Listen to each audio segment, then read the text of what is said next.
l'actualité, l'ambiance à la CAN 2023, plus précisément dans l'écurie des étalons à Bouaké. Notre équipe de reportage sur place se fera le plaisir de nous faire vivre l'atmosphère qui y prévaut à 24 heures du premier match des étalons contre les Morabitoun de la Mauritanie. Nous ouvrirons également une fenêtre sur le village de la CAN qui bat son plein aux États-Unis d'Amérique. Et puis, Ouagadougou a changé de visage ces dernières années. Dans la capitale burkinabé, on retrouve de grands immeubles de tout type, expression de la créativité de nos architectes. Architectes et construction d'édifices vont donc de pair. Mais concrètement, en quoi consiste le travail d'architecte? Pour le savoir, immersion cet après-midi à l'Arcade, l'agence d'architecture où un fin connaisseur du domaine nous dit tout sur le métier. Voilà pour le sommaire. Mesdames, Messieurs, bonjour. Vous faites bien de nous choisir pour vous informer. Des nouvelles de la 34e Coupe d'Afrique des Nations pour ouvrir ce journal. C'est notre équipe basée à Bouaké, en Côte d'Ivoire, à l'occasion de cette compétition qui nous les livre. À 24 heures du match des étalons, quelle est l'atmosphère qui prévaut dans l'écurie? Les étalons des outsiders selon des observateurs du football africain. Les Morabitoun aussi. Comment les poulains du beurre velude appréhendent-ils donc le match? Côté supporters, comment les préparatifs se passent-ils pour mieux booster les étalons?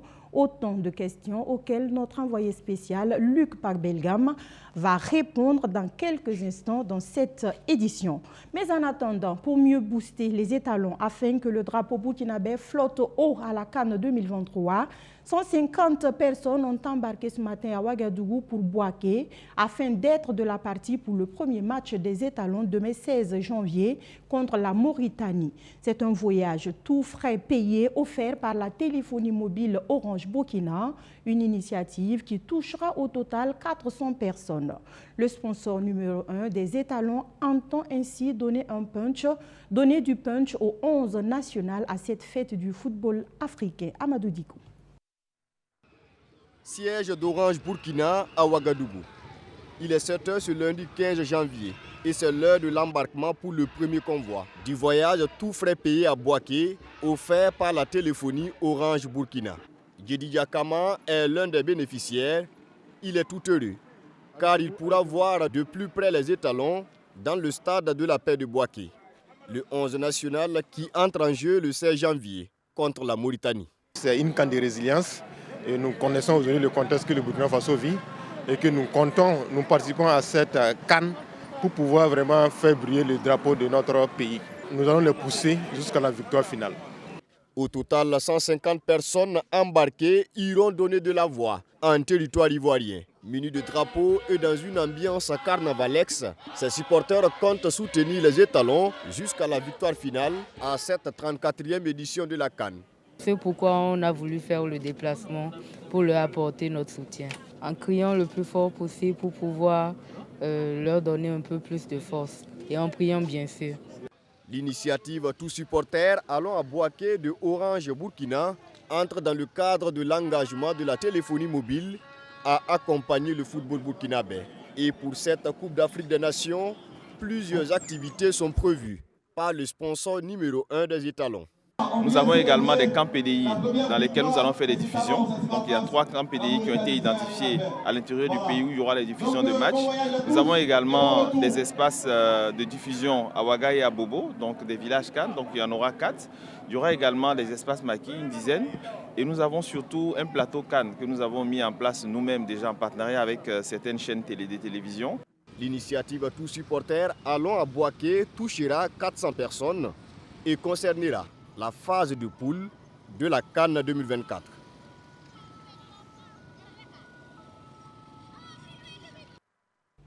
La CAN se passe du côté de la lagune ébriée, mais se vit également hors des frontières ivoiriennes. C'est le cas par exemple aux États-Unis d'Amérique, où un village CAN a été érigé pour l'occasion. Allons voir l'ambiance lors du match d'ouverture Côte d'Ivoire-Guinée-Bissau.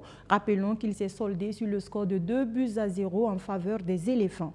C'est notre reportage de notre correspondant au pays de l'oncle Sam, Alassane Nakro. Regardez. C'est Côte d'Ivoire qui gagne. Combien? Côte d'Ivoire fait 2-0. Un pronostic parfait avant le démarrage du match d'ouverture Côte d'Ivoire-Guinée-Bissau, comptant pour la CAN 2024. À peine 4 minutes de jeu, la Côte d'Ivoire ouvre le score par l'intermédiaire de Sékou Fofana. La même vibration revient à la 58e minute avec le doublé de l'équipe ivoirienne, cette fois-ci par Jean-Philippe Crasso.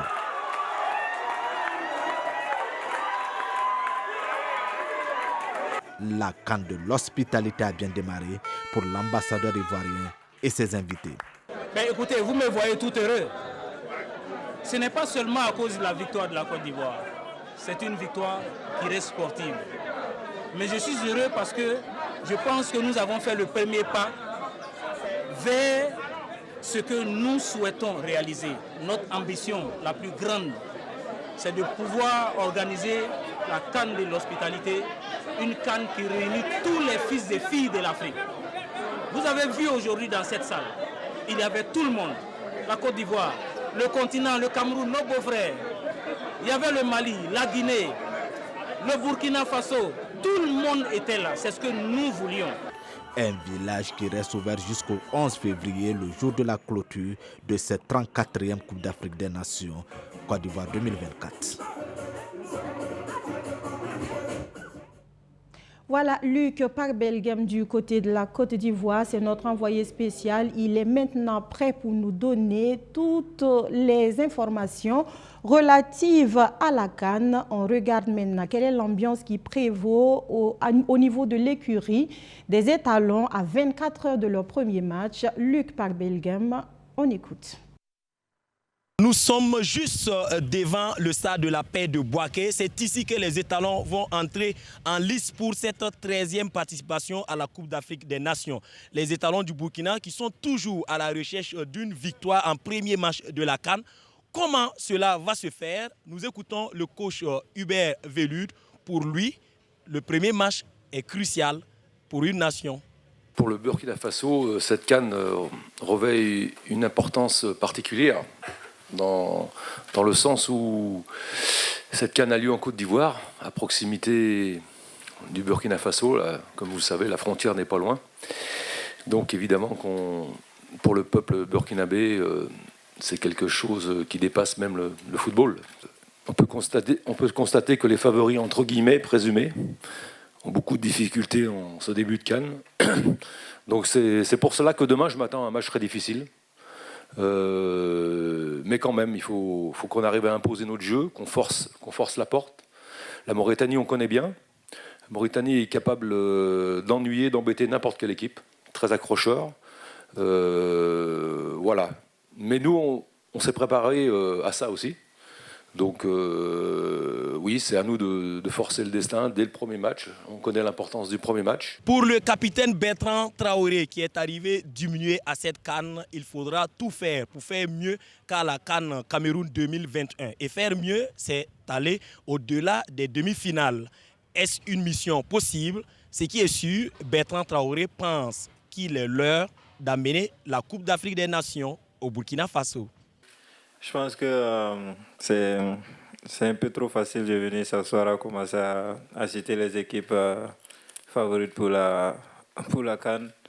Et nous, on a un objectif. On vient ici pour essayer d'arracher enfin cette victoire. Après, il y a des très grandes nations dans cette compétition.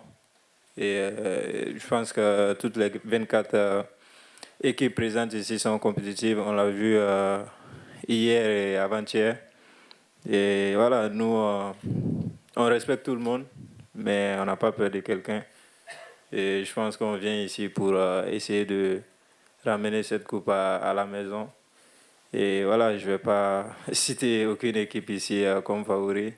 Pour moi, c'est nous les favoris parce qu'on vient pour gagner.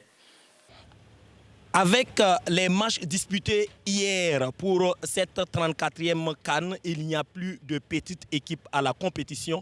Des favoris ont été surpris. Le Ghana a même été défait par le Cap-Vert.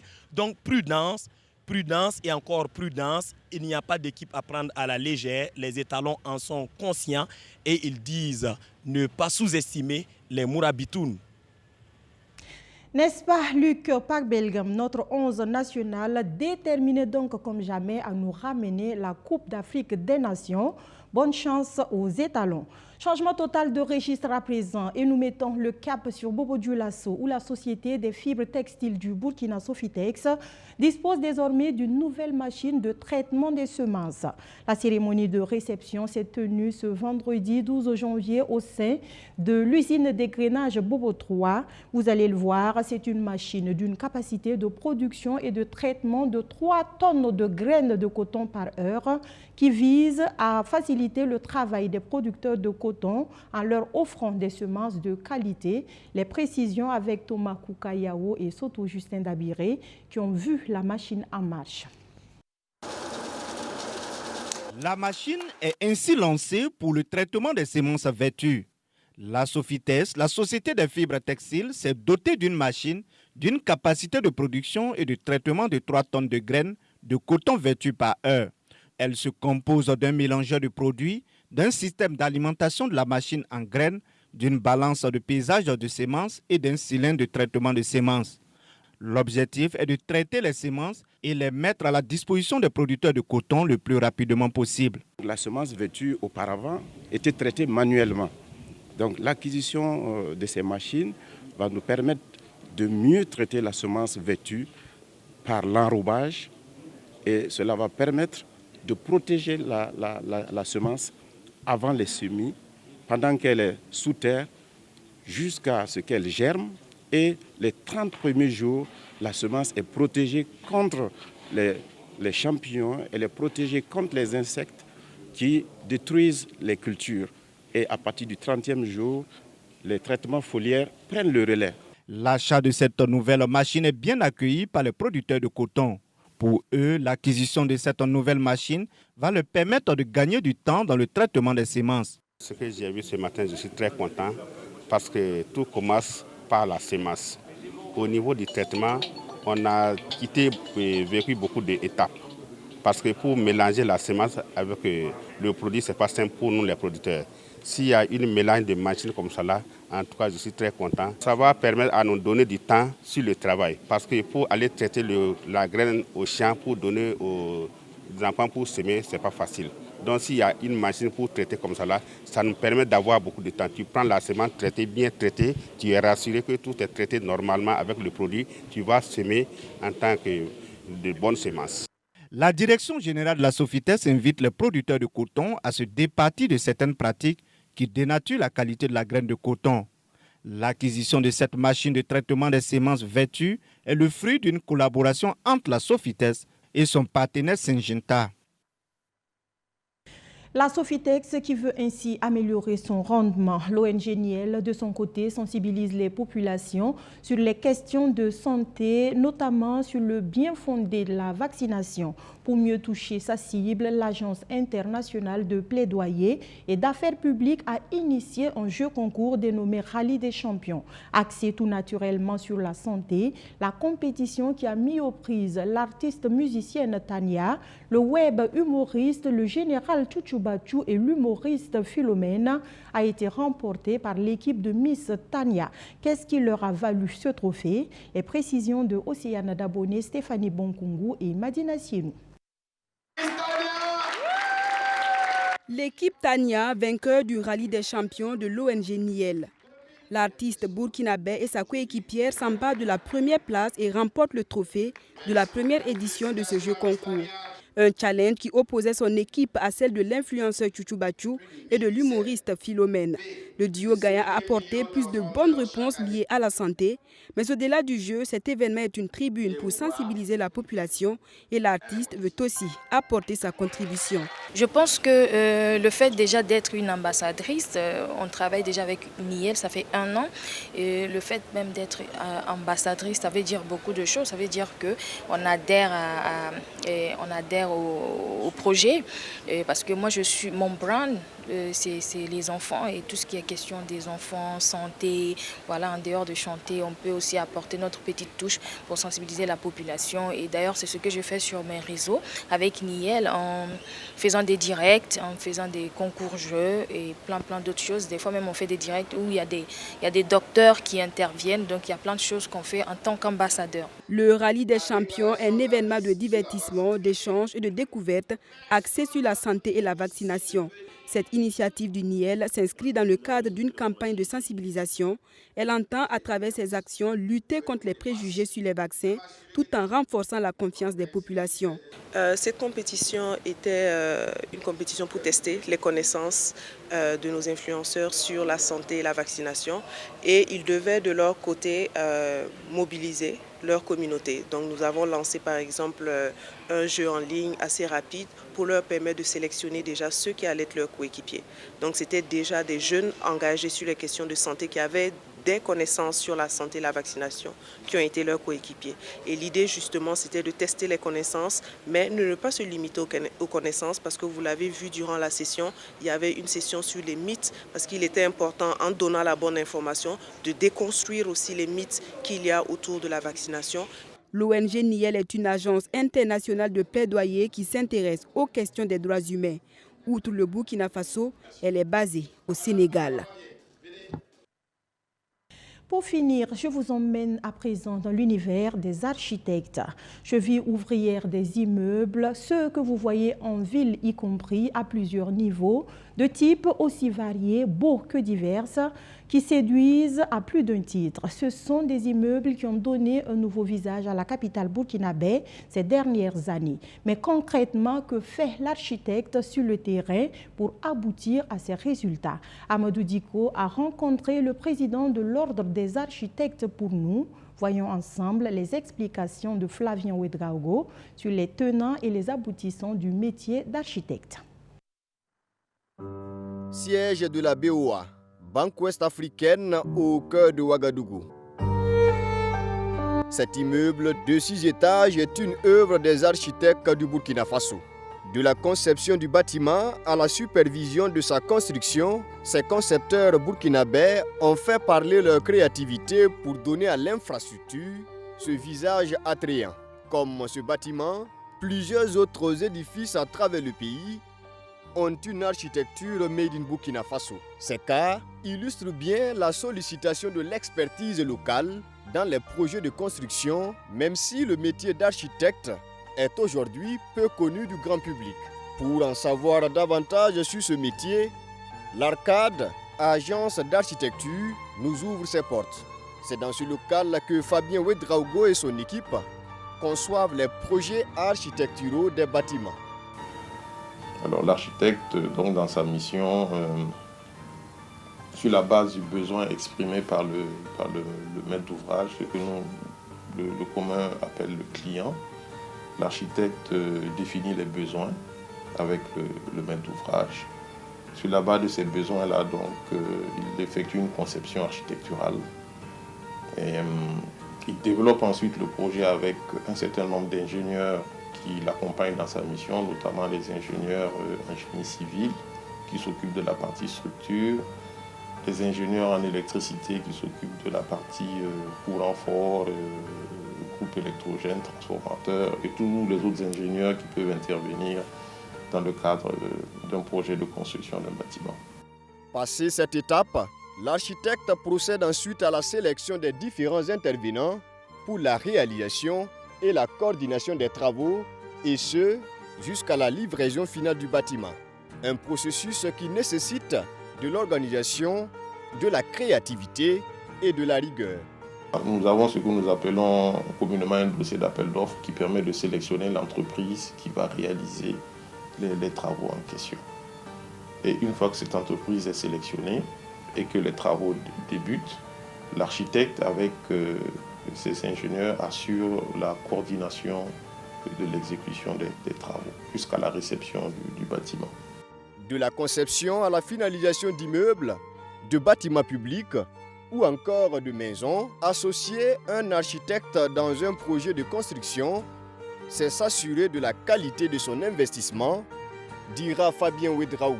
Pour lui, la prise en compte d'un architecte permet d'avoir un résultat fonctionnel qui tient compte des réalités environnementales. L'architecte vous permet de faire quelque chose qui est à la base déjà fonctionnel. Ça, c'est très important. L'agencement des espaces, c'est-à-dire que l'occupation de l'espace, l'ergonomie des espaces. C'est-à-dire que, en fait, tout est à sa place. De telle sorte que l'ensemble forme un projet, un ensemble qui est cohérent. Bien que sollicité dans des projets de construction, le métier d'architecte est considéré par une certaine opinion comme un métier prestigieux. Une réalité qui s'explique, selon Fabien Ouedraogo, par le fait que très peu d'écoles dans le pays forment dans ce domaine. Au Burkina Faso, seules 2 écoles forment des professionnels du domaine, même si ces dernières ne sont pas reconnues par l'ordre des architectes du Burkina Faso. Parce que ce n'est pas une formation aussi classique qu'on le croit, qui peut se faire n'importe comment et n'importe où. Donc, qu'on le veuille ou non, ça reste un métier prestigieux, mais qui doit rester un métier accessible à tout le monde, parce qu'il y a un prix pour tout type de projet. Voilà. Ça, c'est vraiment très important de le dire. Il ne faut pas penser que si vous avez recours à un architecte, vous aurez une facturation qui sera démesurée. Voilà, l'architecte a aussi un rôle social, un rôle d'accompagnement.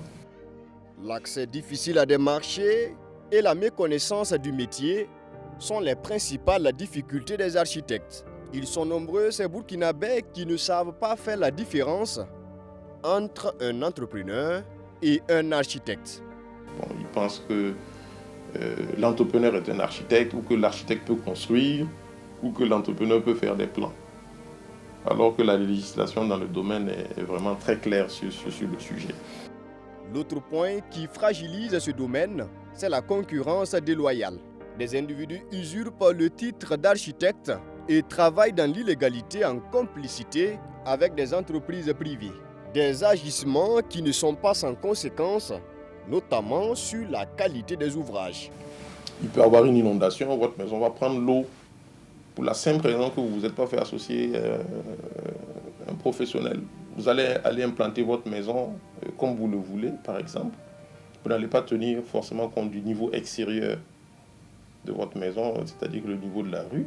Vous implantez votre maison. À la première pluie, votre salon est inondé. Je pense que ça, beaucoup de gens ont dû voir ça dans certains quartiers. Voilà. La maison est beaucoup plus basse que la route. Il y a pas mal de vices de conception. Face à cette situation, les professionnels du domaine se sont organisés autour de l'Ordre des architectes du Burkina Faso. Créée en 1991, cette instance regroupe environ 300 architectes et vise, entre autres, à défendre les intérêts physiques et moraux des architectes du pays. Ces hommes et femmes de la créativité avouent que l'un de leurs défis majeurs, c'est de rendre le coût de leurs services accessible aux populations. Flavien Ouedraogo, président de l'Ordre des architectes entre 2017 et 2021, qui nous donnait donc des explications sur le métier d'architecte. Voilà, mesdames, messieurs, on s'arrête là pour les actualités de la mi-journée sur BF1. Merci de votre constante fidélité et à demain ici même pour un autre point de l'actualité. D'ici là, prenez grand soin de vous et des autres autour de vous. Surtout, ne zappez pas. Nos programmes se poursuivent. Bonsoir.